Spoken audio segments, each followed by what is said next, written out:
Hi everyone, welcome to back to balance. Back to ബാലൻസിലോട്ട് എല്ലാവർക്കും സ്വാഗതം. നമുക്ക് ഒരുപാട് കേസ് ഹിസ്റ്ററികൾ ഇവിടെ വരുന്നുണ്ട്. നിങ്ങൾക്ക് തന്നെ കണ്ടാലറിയാം, ഏകദേശം ഒരു 9,000ഓളം കേസ് ഹിസ്റ്ററീസ് ഇവിടെ വന്നിട്ടുണ്ട്. അതിൽ ഒരുപാട് ആൾക്കാർ ചോദിക്കുന്ന ചോദ്യമാണ് ഇൻഫെർട്ടിലിറ്റിക്ക് ട്രീറ്റ്മെൻറ്റ് ഉണ്ടോ എന്നുള്ളത്. അപ്പോൾ അത് മെയിൽ ഫാക്ടർ ആവാം, ഫീമെയിൽ ഫാക്ടർ ആവാം. അപ്പോൾ ചില റിസർച്ചിൻ്റെ ഭാഗമായിട്ട് കിട്ടിയ ചില കണ്ടൻറ്റാണ് ഞാനിപ്പോൾ ഇവിടെ പറയുന്നത്. തീർച്ചയായിട്ടും നമുക്ക് അക്യുപഞ്ചറിൽ നല്ല രീതിയിൽ തന്നെ ഇവിടെ ട്രീറ്റ്മെൻറ്റ് നടക്കുന്നതുകൊണ്ട് നമുക്ക് നല്ല റിസൾട്ടും ഉണ്ട്. അപ്പോൾ ഈ സ്പ്രേ, അതായത് നമ്മളെല്ലാവർക്കും അറിയാം പെർഫ്യൂംസ് നമ്മുടെ കഴുത്തിൻ്റെ ഭാഗങ്ങളിലൊക്കെ നമ്മൾ സാധാരണ പെർഫ്യൂംസ് അടിക്കാറുണ്ട് അല്ലേ.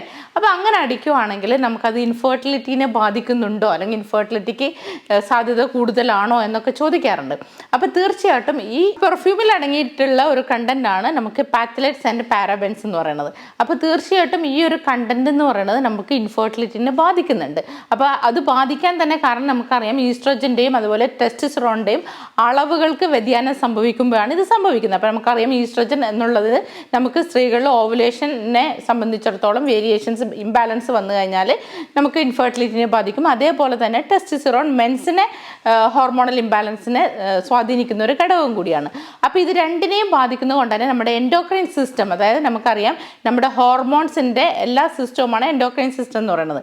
അപ്പോൾ ഹോർമോൺസിൻ്റെ ഇംബാലൻസ് സാധ്യത കൂടുതലാണ് ഈ പറയുന്ന സ്പ്രേയിൽ അടങ്ങിയിരിക്കുന്ന ഈ രണ്ട് കണ്ടന്റ് എന്ന് പറയുന്നത്. അപ്പോൾ തീർച്ചയായിട്ടും നിങ്ങൾ ഇൻഫെർട്ടിലിറ്റി സഫർ ചെയ്യുന്ന ആൾക്കാരാണെങ്കിൽ ഈ സ്പ്രേ ഉപയോഗിക്കുന്നത് തീർച്ചയായിട്ടും നിങ്ങൾ തടയുക, അല്ലെങ്കിൽ സ്റ്റോപ്പ് ചെയ്യുക. അതിന് പകരം ഈ കണ്ടന്റ് ഇല്ലാത്തത്, അതായത് നമുക്കറിയാം പാത്തലൻസും അതുപോലെ പാരാബെൻസും അടങ്ങിയിട്ടുള്ള കണ്ടന്റ് ഇല്ലാത്ത സ്പ്രേകൾ നിങ്ങൾ ഉപയോഗിക്കുക.